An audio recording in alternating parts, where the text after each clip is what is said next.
happy holidays, and guess what? I am giving you guys a real nice present. I'm gonna go over my three short films that have no dialogue because I don't really want to dissect story and script stuff right now. Just like fun camera choices, prop choices, the staging and whatnot.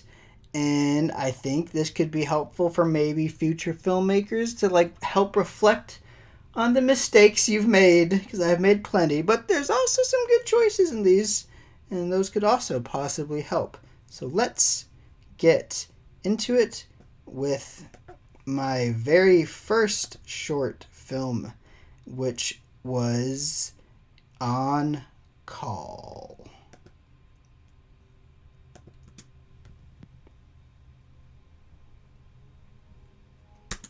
Dominic was the guy who basically was my partner for all of my junior year film class. So we did On Call, Under Light, the music video you will see further in this. So we did a lot together.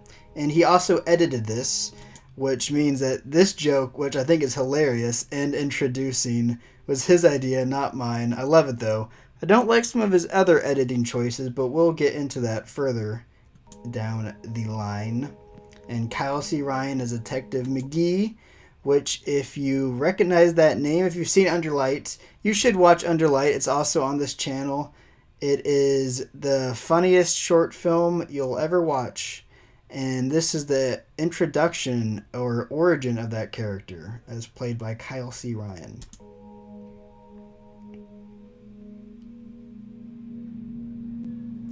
So I guess a little backstory on Call. The assignment we got was to make a horror film, and I didn't want to do that. I wanted to do a police thriller because that's kind of like my thing. That's what I always like to make. Underlight obviously is that. So I should have just done a horror film, because I think the scariest thing that one of the other groups did was like a home invasion by a guy wearing one of those big horse masks. Remember when everyone was getting those weird freaky horse masks? So that was their best attempt at that, and I think I could have done something that really shook their panties. Or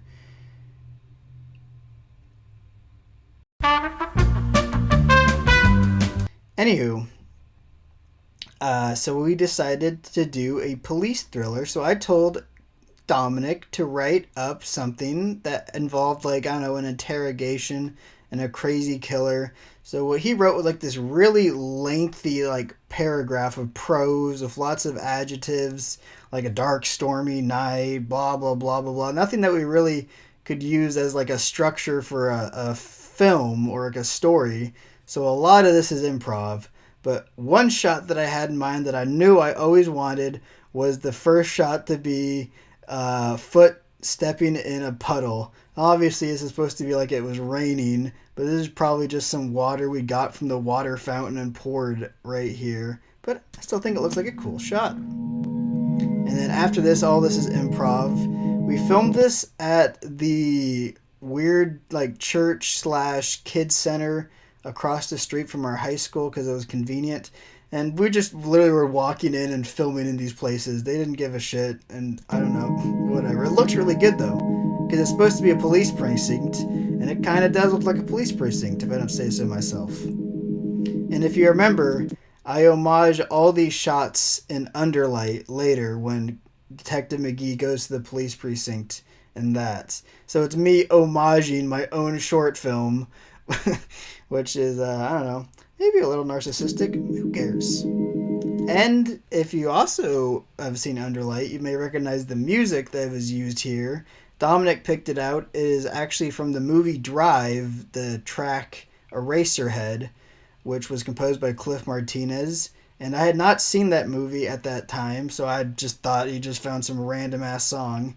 And it fits really well, and I also used it in my later homage in Underlight. Alright, so here now we're at Dominic's house. Really smooth transition. You'd assume we were at the same place. And this is one of the other shots I had in my mind that I wanted to do. I don't really know how I was going to accomplish it, but I really wanted a swinging light bulb when Detective Cole McGee walks into the interrogation room. So how I did it is, you can see right here. This is just a random light bulb that I taped to a chain, and then I taped the chain to the fan in Dominic's kitchen, and I just swung it, yelled action, and Kyle walks in and steadies it. Obviously, this probably would have looked cooler if we had the actual light emitting from the light bulb and not the fan light above. But there's literally no way we could have done that unless we were doing some like sixth grade science experiment where you like taped the quarters to the batteries and like wired it with lemon juice. I think that's something you can do. But I think it looks cool even if it doesn't really make a lot of sense. So, like I said, this is in Dominic's kitchen, and so we really had to stage this in a certain way so that we could film it and not show it was a kitchen. And to do that, we had a very cramped room amount to have Kyle's side. Like this whole area right here is maybe a foot and a half. And you can see right here as he walks right there, he like has to like kind of pivot just to get around because it's that tiny of an area. And unfortunately, we had to film this a lot of times because I was really nitpicky about how I wanted him to put his hands on the table right there. Like I really wanted it to like not be like angry, not be like super calm, but like a good mix in between. Because no dialogue in this was one of the stipulations, and I didn't really have a whole lot to go off of since I decided to pick a police thriller instead of just doing a horror movie like I should have. But I think the shot there looks good, especially with the light bulb right above his head, and we get one of my favorite ideas I came up with to get around the whole no dialogue thing. So the premise I had in my head was that this bad guy that is played by Dominic, by the way, that Detective Cole McGee is interrogating has kidnapped somebody, and he's going to reveal the location to him. I'm like, how can I do that without dialogue? Well, I printed out a map, and I'm like, I guess he just has it in his mouth. So it cuts to the shot of Kyle reaching for the map in his mouth. And what we should have done, I didn't think of it at the time, is just have a shot of Dominic like full on. And I think maybe the reason we didn't do this is because that would have obviously shown his kitchen. But maybe like a really like close up of his mouth where like he creepily smiles and like reveals that he has something in there. And then Kyle reaches to pull it out. Another little funny behind the scenes thing is right here you can see some drumsticks that were just sitting on the chair. I don't know why we didn't move them. I guess we were just lazy, even though we went through all the trouble of not showing the kitchen and putting the light bulb on the fan. But yeah, there's a little drummer kit in the interrogation room. And right here, these handcuffs are actually real handcuffs because Dominic's stepdad was a police officer, so he let us use some of his stuff as props. You'll see another one later, which was pretty cool. But it's kind of gross, but he did it so well in the way he flips it to like look at it. That is some great movement. And then this is probably the most kinetic shot in the entire short film. I wanted it to be very kinetic to show like the frantic pace, because now that Detective Cole McGee has found the location that he has to get to, he needs to run to his car. And if we had a steady cam, this would have been a steady cam shot, but my steady cam was my steady hands.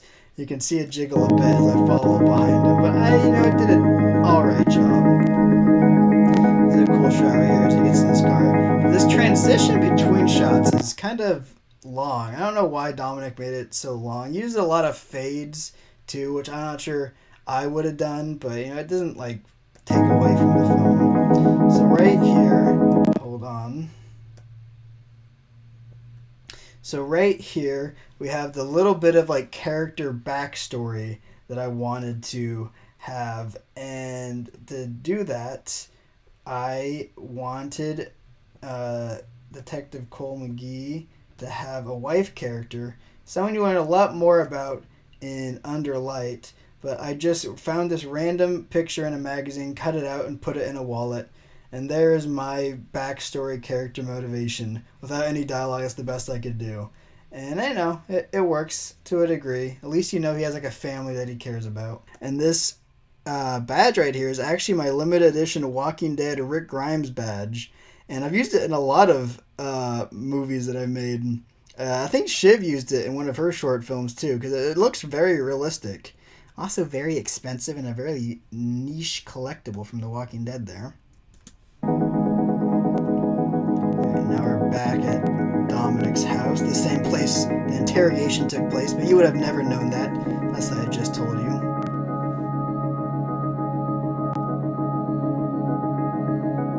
Alright, this is Upcoming Years, one of my favorite shots in the whole short film. And the lighting here was very tricky. I was holding one of those like Pixar bendable desk lamps and just kind of like holding it to my face, and the camera was like right here, really tight fit, but it works really well for the shadow effect and of him removing the gun and just the gun stopping on the left side of the, oh, hold on. This was the shadow effect I was just talking about. It's right here. Like that looks great, the lighting. But then just the perfect stop in frame and removal of the gun, which was another prop from Dominic's stepdad, like an actual training pistol and holster that they used at the police department. Alright, so then we have our overhead shot to build some tension. This was the point of this shot, kind of like build tension. We're like with him, and we're getting... Okay, so before we get into this mess, this is where me and Dominic had our biggest disagreements about how this should end.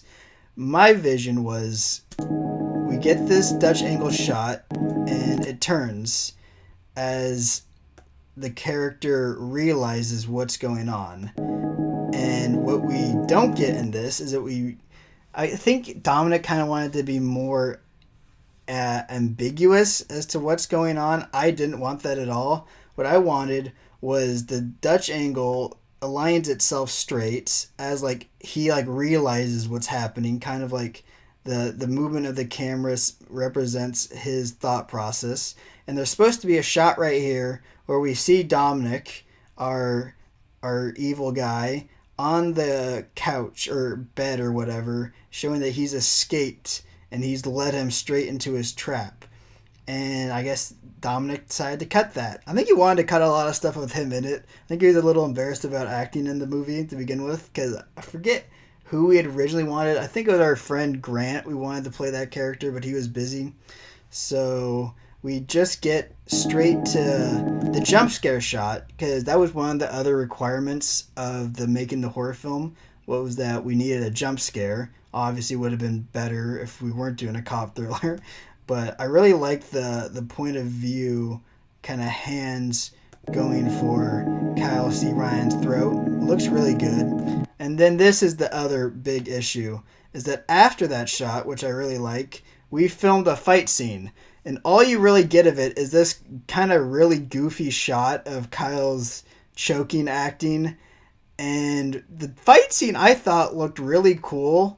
And Dominic didn't like it, and he cut it. And if I had done it, I would have included like this really cool kind of fight scene that was all lit by this flashlight. You can see the flashlight light on Kyle C. Ryan's face. This is actually part of the actual scene. You can see right here that Kyle is holding a flashlight. So I wanted the lighting to come from something that was actually a part of the environment of the film and not like artificial lighting.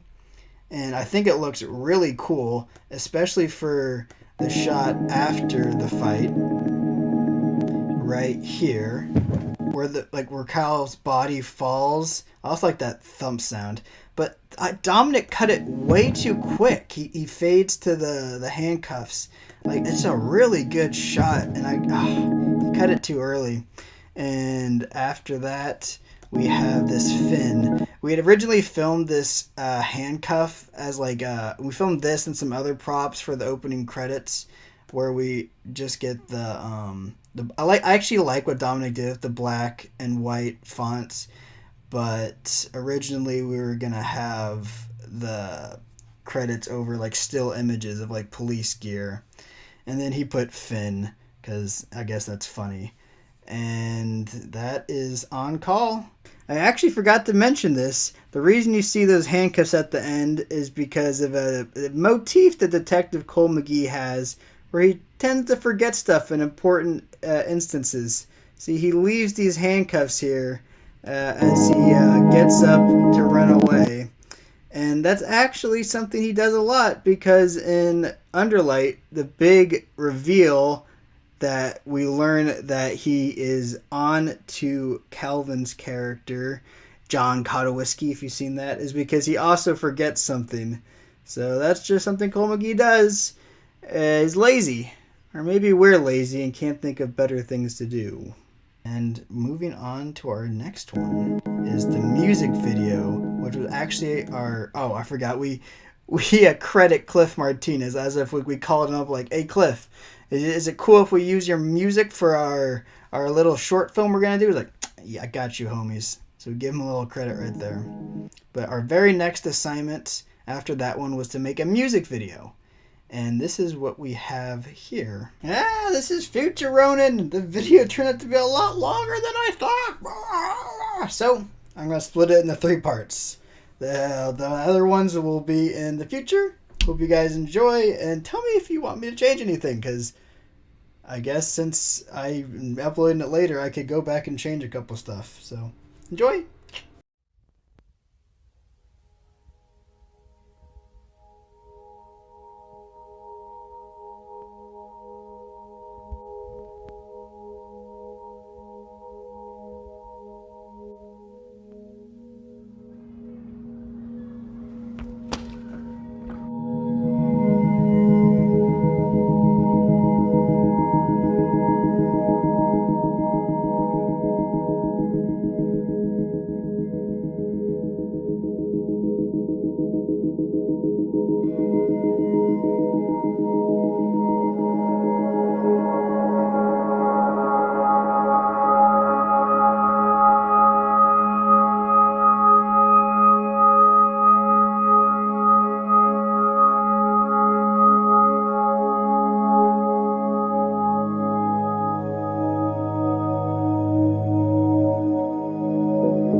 Say that, girl, don't tell me you could say that shit. All she want is payback for the way I always play that shit.